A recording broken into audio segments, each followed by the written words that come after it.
आपण पाहत आहात लोकप्रबोधन, सर्वसामान्य जनतेचा हक्काचा न्यूज चॅनल।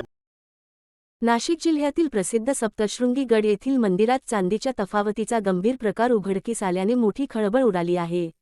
मंदिरातील नक्षीकामासाठी वापरलेल्या चांदीच्या मोजणीमध्ये सुमारे 22 किलो चांदी कमी असल्याचे निदर्शनास आले असून यामुळे मोठ्या अपहाराचा संशय व्यक्त केला जात आहे।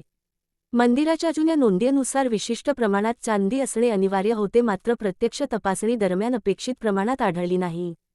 विशेष म्हणजे 15 सप्टेंबर 2021 रोजी घेतलेल्या नक्षीकामाच्या निर्णयावेळी सरकारी मूल्यमापक उपस्थित नसल्याचा उल्लेख अहवालात करण्यात आला आहे। यामुळे प्रक्रियेतील पारदर्शकतेवर प्रश्नचिन्ह निर्माण झाले आहेत। या प्रकरणात माहिती मागवूनही ती नाकारल्याचा आरोप मंदिर व्यवस्थापनावर करण्यात येत असून व्यवस्थापनाचा हलगर्जीपणा की अपहार असा सवाल उपस्थित होत आहे। संबंधित तक्रार जिल्हाधिकारी आणि विभागीय आयुक्तांकडे दाखल करण्यात आली आहे। प्रकरणाची गंभीरता लक्षात घेऊन जिल्हाधिकारी आणि विभागीय आयुक्तांनी तत्काळ चौकशीचे आदेश दिले असून तहसीलदार स्तरावर सखोल तपास सुरू करण्यात आला आहे।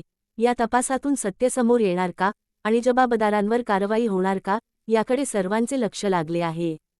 सप्तशृंगी गडासारख्या मोठ्या आणि श्रद्धास्थान असलेल्या देवस्थानात असा प्रकार उघड झाल्याने भाविकांमध्ये संतापाची भावना व्यक्त होते।